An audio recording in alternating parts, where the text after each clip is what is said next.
one thing I forgot to announce.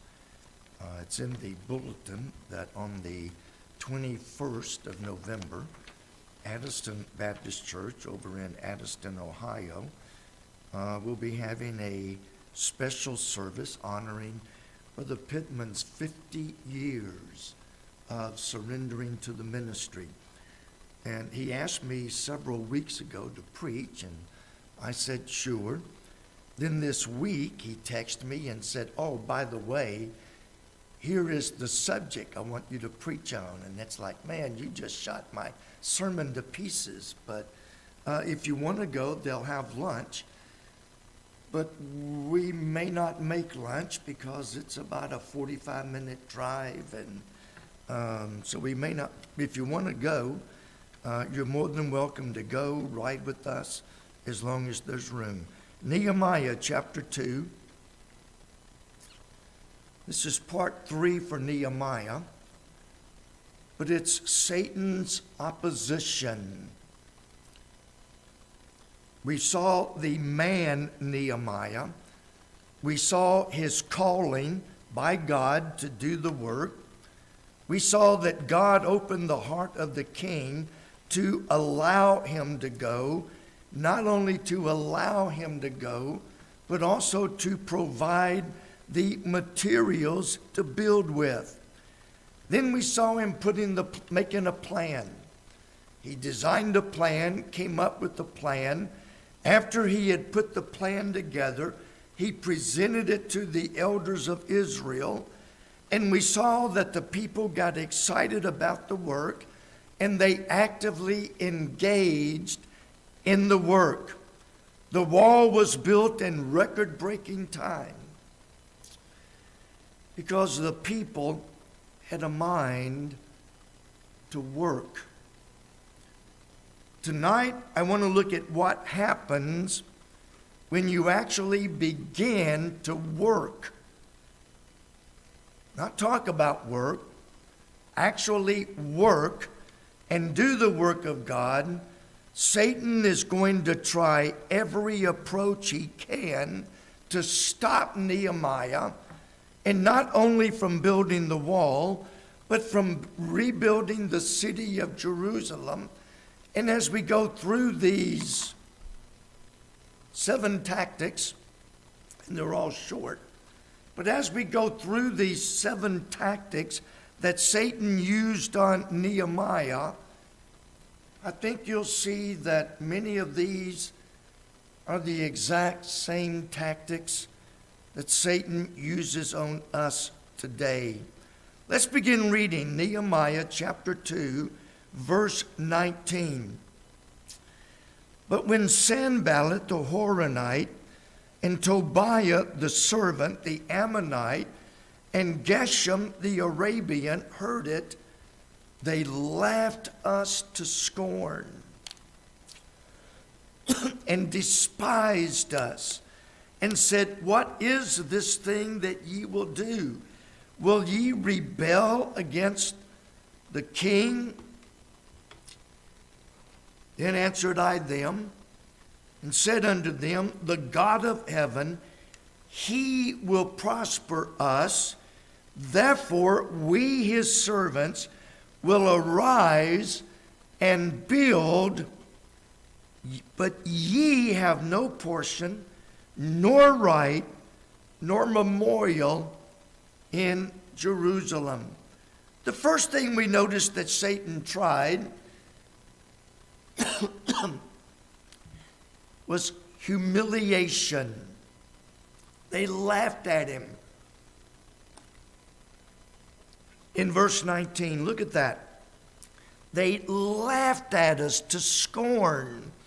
Now, I know some people are more sensitive than others, but how many people have backed down over the years from witnessing and from serving God because out of fear that somebody might laugh at them? They might be humiliated in front of others. And the thought of being humiliated and laughed at is a very strong impediment for many people to just say, I quit. I give up. I am one of those, and I know. I've got thick skin, at least I've been told that for the last, I don't know, first church I pastored was in 1973, 74. And I've been told that I've got thick skin. Well, ask any of my doctors, all I got to do is get a scrape and I bleed and bleed. I really do have thin skin. But you know, I still am very sensitive to what other people think. I do care what people think. I do care what other people think about me as an individual and what they think about me as a pastor. And though I've not let it stop me, I really don't like being laughed at or humiliated because of my stand for God. They mocked him in chapter 4, verses 1 through 3. It came to pass when Sanballat heard that we builded the wall, he was wroth and took great indignation and mocked the Jews.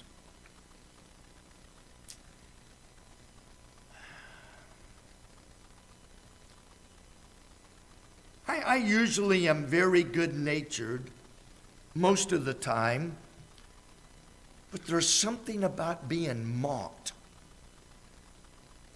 that just really bothers a lot of people. Depending on what else is going on, what else is happening, being mocked is not something that usually is very good.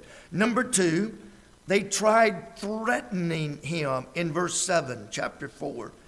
In chapter 4, verse 7, it came to pass that when Sanballat and Tobiah and the Arabians and the Ammonites and the Ashdodites heard that the walls of Jerusalem went up and that the breaches began to be stopped, they were very wroth, and they conspired, all of them together, to come and to fight against Jerusalem and to hinder it.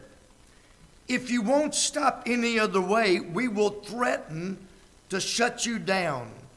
We will threaten you with physical violence. We will threaten you with physical harm if you don't back down. Well, I have never been able to whip my way out of a wet paper bag with a machete. So when it comes to fighting, I'm out. I remember in gym class in high school, this one kid was a pest. He was a pest to me.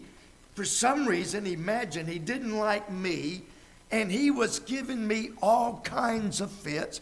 And one day, I had it with him, and I drew back. We were in the locker room.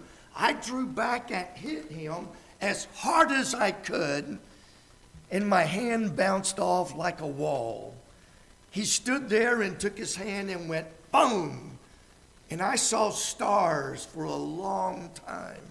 I learned that fighting is not the way out. But they threaten physical violence if you don't stop. We will come up on you. We will come up on you and we will fight against you to hinder the work of God. Threats of physical harm are often used to scare people from serving God. How many of you just can't wait to be beat up? You just can't wait for somebody to beat you up.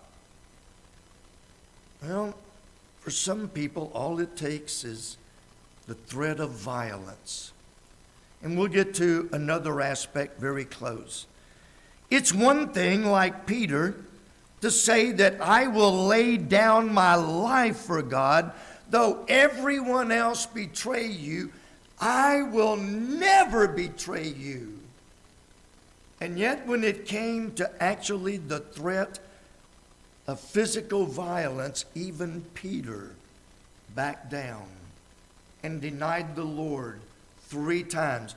I'm not, Lord, I will die with you.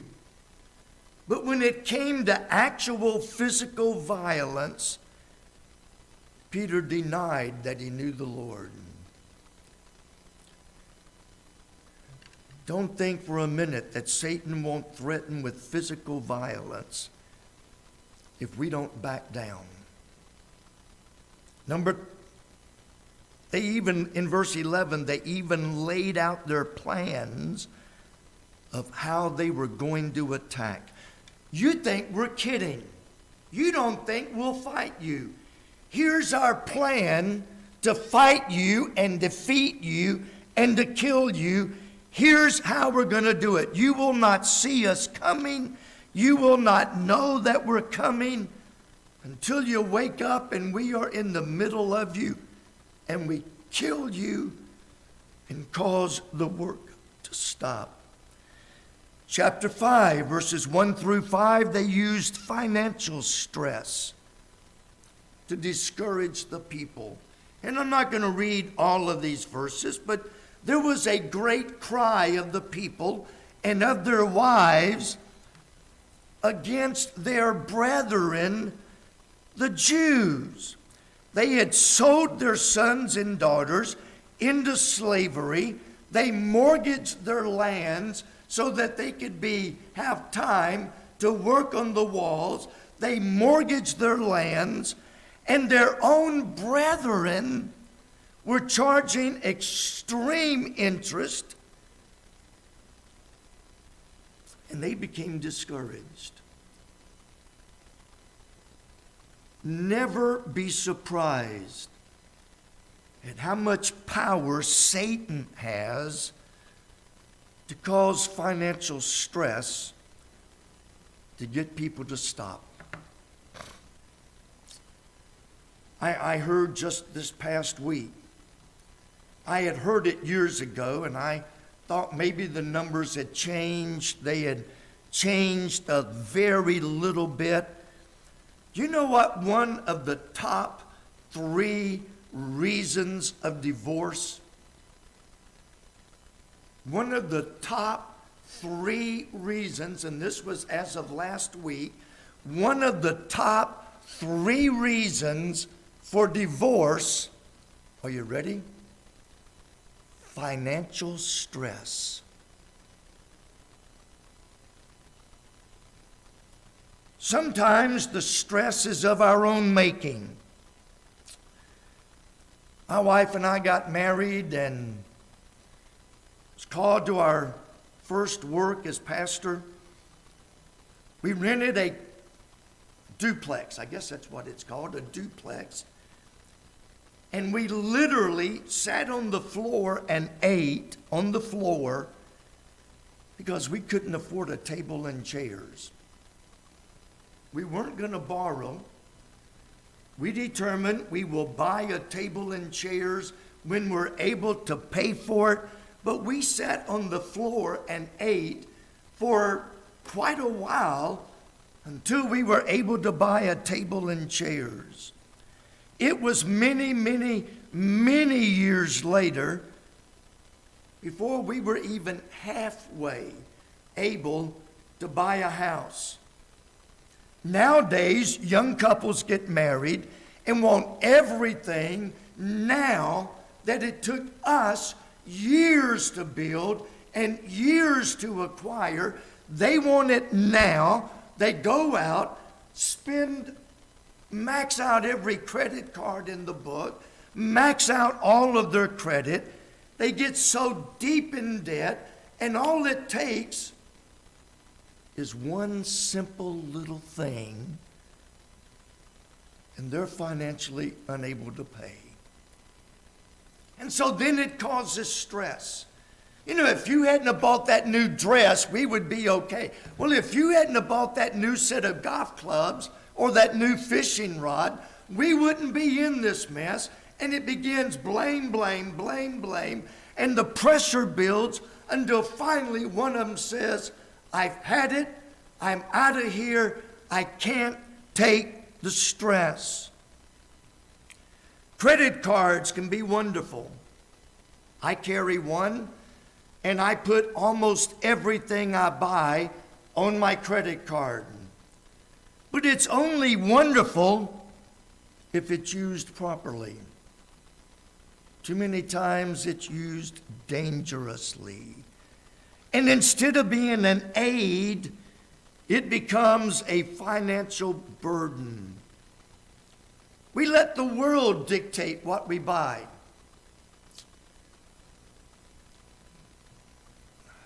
You can't make this stuff up. If you watch TV,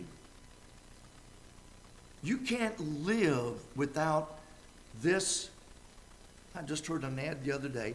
You can't live without this grill. It's a particular brand. Don't even never heard of it. But you have to buy this particular grill. They guarantee your steaks will turn out perfect every time. But you got to buy this grill, and it was only $400 and something. Well, if you believe what you read on TV, you can't live without this gadget and that gadget and this gizmo and that gizmo. And instead of following the Bible directives, we let the world dictate what we buy and don't buy. And let me tell you, credit cards, I don't know what they are up to now. The last time I checked, they were charging like 21% interest. Let that soak in a minute. Think about it, 21% interest. That's why we make it a point to, with everything possible, we pay our credit cards off at the end of every month. Otherwise, you end up, before you know it, you charge 5 here, 10 there, 20 there, 15 there, and next thing you know, you're up to $10,000. And how on earth are we going to make the minimum payments? Give you a note of caution. We bought 1, 2, 3. This is our 4th house that we bought in our marriage. And every time we went to buy a house, oh, you qualify for double what you applied for. You know, and I'm making these numbers up. You apply for a $100,000 loan. You qualify for $250,000. Why don't you just go ahead and buy that bigger house, take the maximum that you qualify for, and you would be shocked at how many people do that. Well, I've been approved for $300,000. Yeah, but that $300,000 has to be repaid. First house my wife and I bought was in Texas.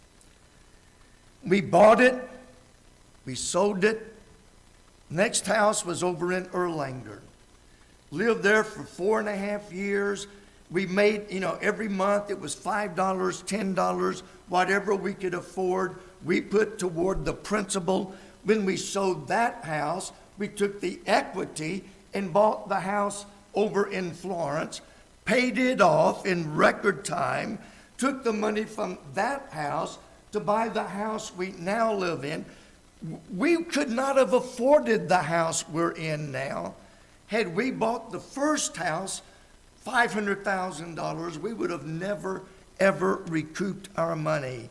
So when the bank said, and believe me, they put even this last time, they really put the pressure, why don't you go ahead and buy a bigger house? You qualify. And it's like, no, I don't want a bigger house. I want a house that we can afford and pay off within 2 years. That's our goal. It took us 40 years to get to where we are now. And nowadays, couples want our house the first year, and they got to have a brand new car, 72-inch TV, and all the other stuff that goes with it. And they wonder why they have stress. Children of Israel, and it was their own people that got them into financial stress. Sometimes Satan can put up financial restraints on us to get us to panic, doubt God, stop tithing. And I had to put that one in there. Oh, we can't afford to tithe. We've got so many bills. That's all the more reason you ought to tithe. Someone recently said, and I wished I had thought of it, a person who is going through financial trouble and stops tithing is only asking for more financial trouble. You don't rob God and get by with it. Throw that in on the side. Show me a person having major financial problems. Ask them, do you tithe? And I'm going to go on a limb and say probably 75 to 80% of them will say, no, I do not tithe. I can't afford to. I've got bills through the roof. I've got bills. My credit cards are maxed out. Well, and I'm not a big Dave Ramsey fan, I'll say that. But he does have some things that make a lot of sense. If you can't afford that new car, sell it. Buy a cheap one that you can afford.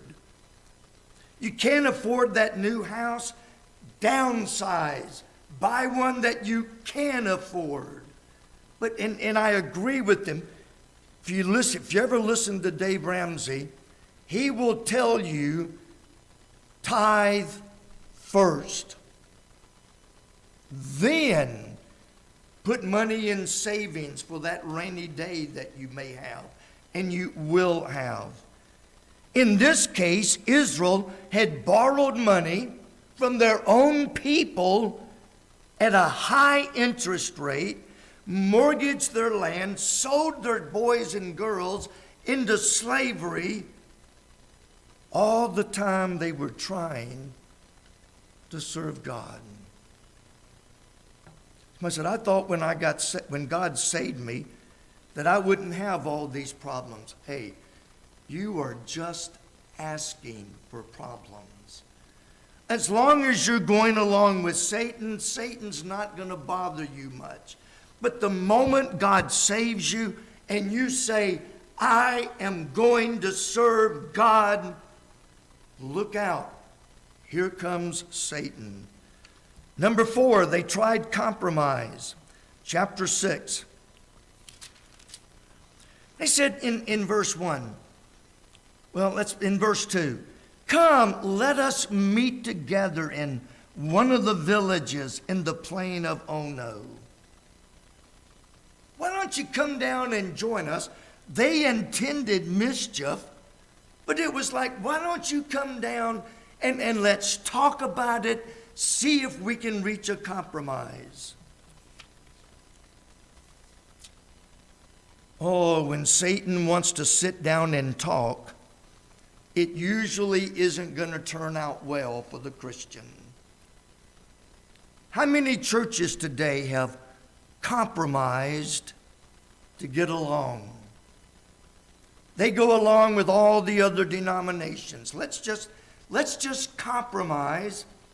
And someone told me a couple of weeks ago, why are you Baptists so different? Why are you all so separatist? There really isn't much difference between Baptist and Catholic anyway. Why can't you all just go along with the rest of us? Ding, ding, ding, ding. The flags start going off. Do you see fireworks going off? They compromise with the government. Now, there are some things that, yes, as Christians, we ought to obey the government, as long as it doesn't interfere with our freedom to preach, our freedom to assemble. I was talking to our song leader just before church, and I got a legal alert last week, and wow, it was a great eye-opener because he specifically listed several things that we're doing that are blatantly illegal. I mean, it's not even close. It's not if, and, or maybe. Things that are black and white. Well, doesn't interfere with our preaching, doesn't interfere with our assembling. I, for one, am glad to see people beginning to push back on, let's just go along to get along. And I've mentioned some of these things before. How many preachers, and I get magazines, I read a lot of them, how many so-called preachers have gone along with Black Lives Matter because they don't want any trouble?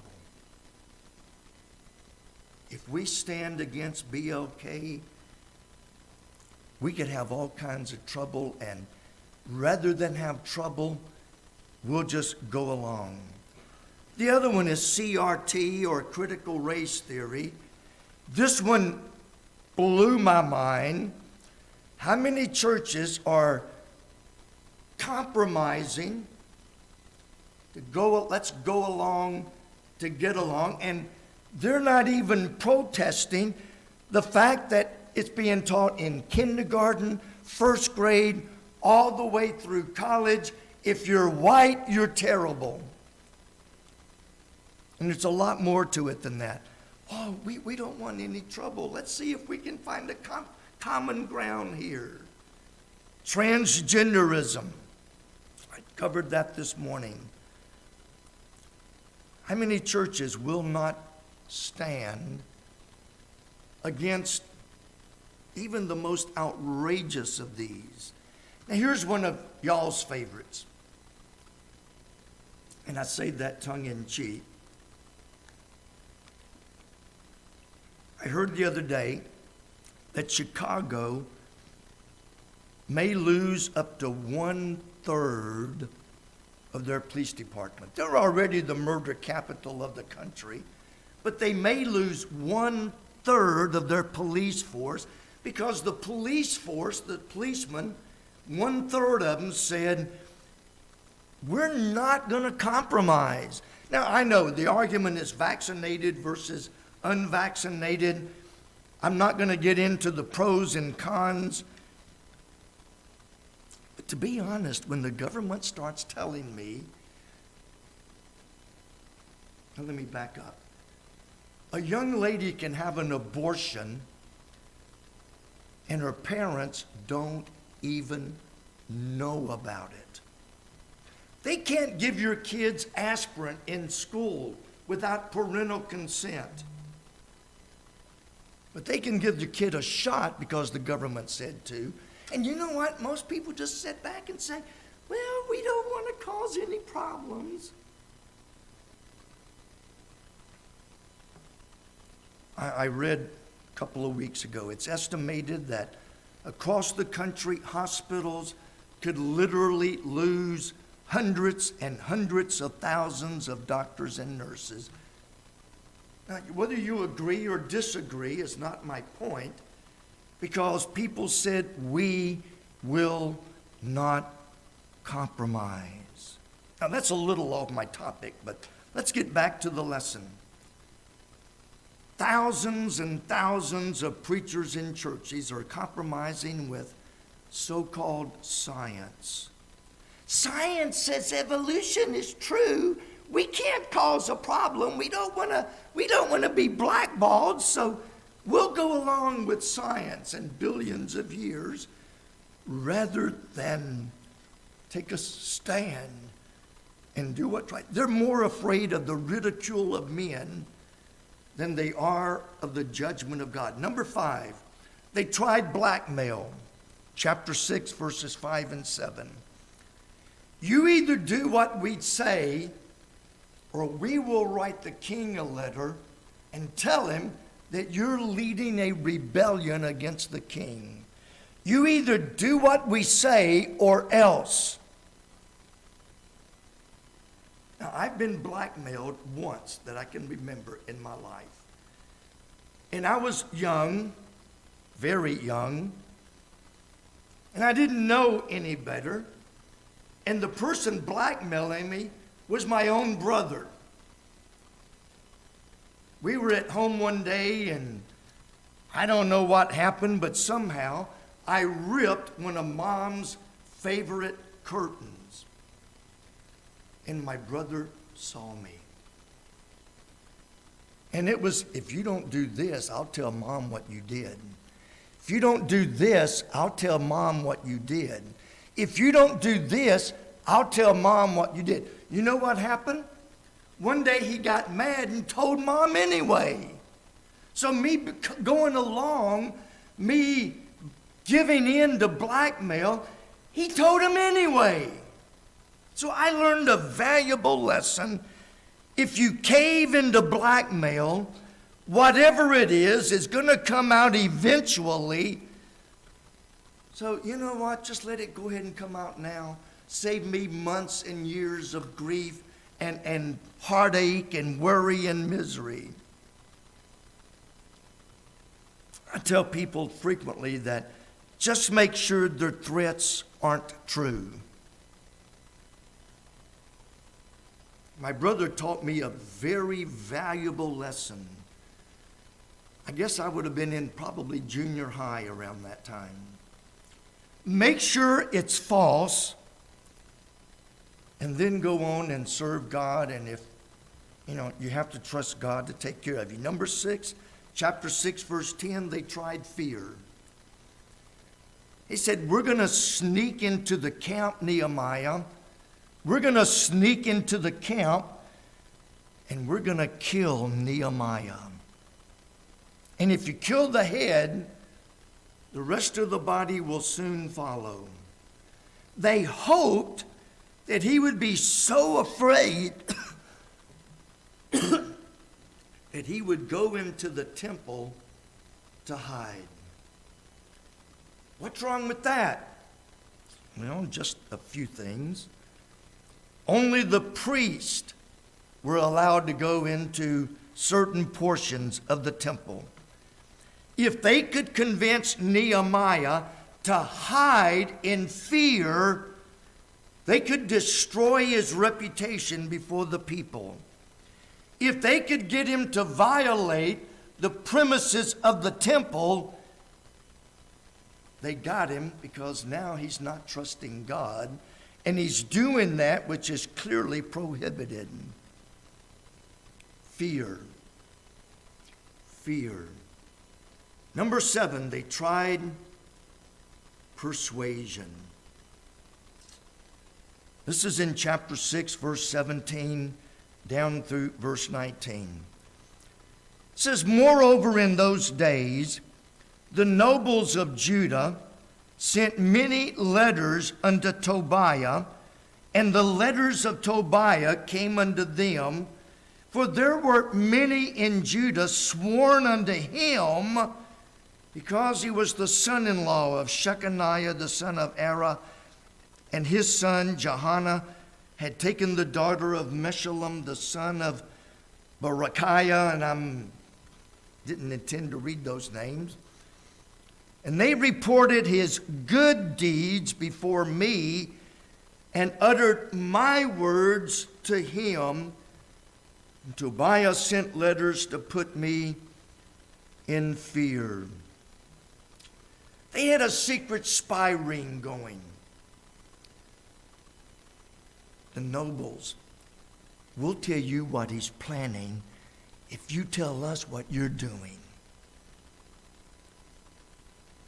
They had somebody inside the cabinet sneaking information outside to their enemies, and their enemies on the outside were sneaking information into Nehemiah, trying to persuade him that, Tobiah really isn't that bad of a guy. He's a really nice guy if you take time to know him.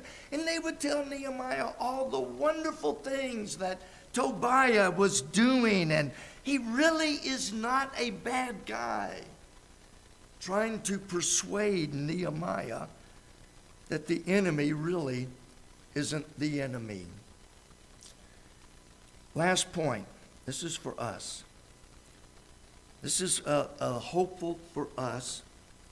Satan will do almost anything, and I mean anything, to stop us from serving God.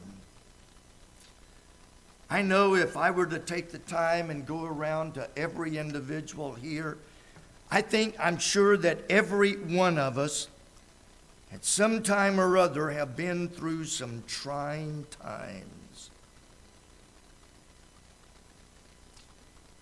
Times that we just didn't see the light at the end of the tunnel at all. We feel betrayed. We get our two feelings hurt. Someone makes us mad. We become angry, bitter, and critical to the point that we're ready to give up and quit. The wall of Jerusalem and the city of Jerusalem would never have been built if Nehemiah had allowed Satan to use all of these various things to stop him.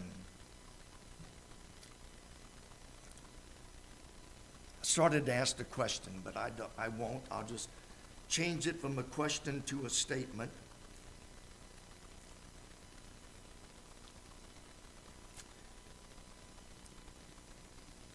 Have you and your spouse ever got angry at each other? I was talking to a young couple recently, and I was trying to help them. I know their dad. He asked me to talk to them. So I tried talking to them, and I said, have you ever had a disagreement? And the lady said, oh, yeah. And the man said, well, yeah, maybe a few. It happens. If you've been married more than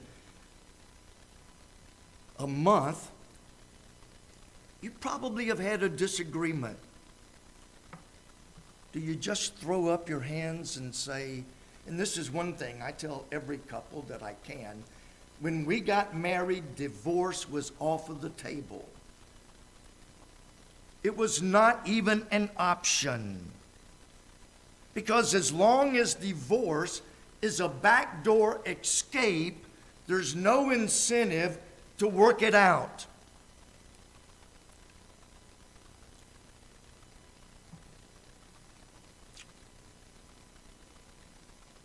None of us can do what we did 30, 40, 50 years ago.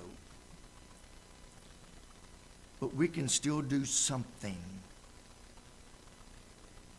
Satan says, oh, you're too old, you're helpless, you can't do anything. Yeah, when we were in Texas, I would get up every morning, Monday through Saturday, every morning. Now, you're not going to believe this, but my wife can verify. I'd get up every morning and run a little over 5 miles every day, 6 days a week, over 5 miles. And I didn't walk, I ran. Now I can barely walk from here to the door. I could pick up a 75-pound box of paper like it was a feather. Now I pick up a 5-pound ream of paper, and I almost have to get a dolly. I can't do what I did 30, 40, 50 years ago, and I bet most of you can't. But don't let Satan convince you you can't do anything. See, Satan will use, oh, you're too old, anything to try to stop you.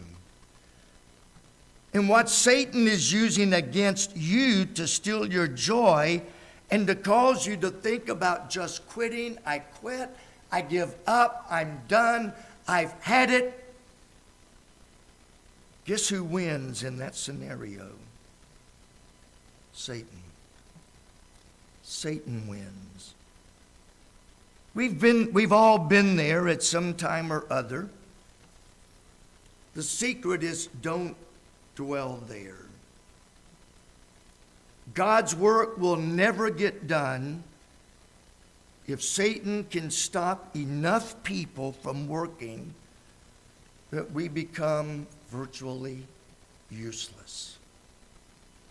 What is Satan using against you? What is Satan battling you with? I have no idea with all of you folks, but I guarantee you, if you're trying to serve God, Satan is after you. Will you let him win? Or would you be like Nehemiah and say, Lord, and I think of your devotion, I'll lay down and go to sleep though 10,000 be against me. See, they were trying to stop David.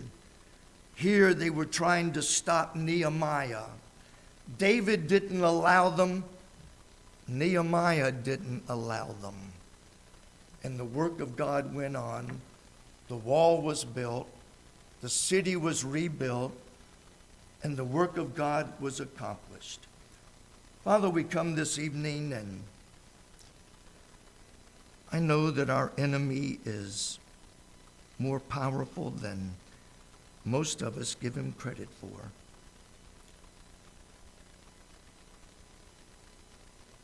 He tried his best to tempt Jesus into sin.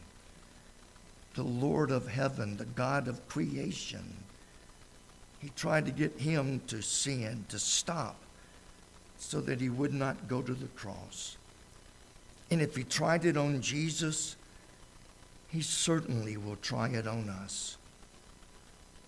Lord, help us to unite stronger, better than ever before.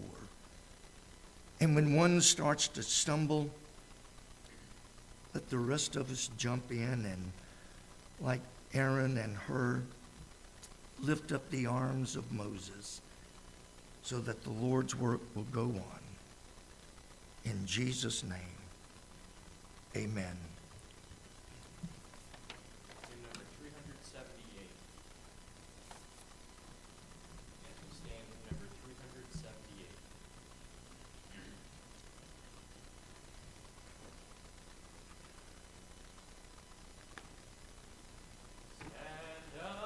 Stand up for Jesus, ye soldiers of the cross.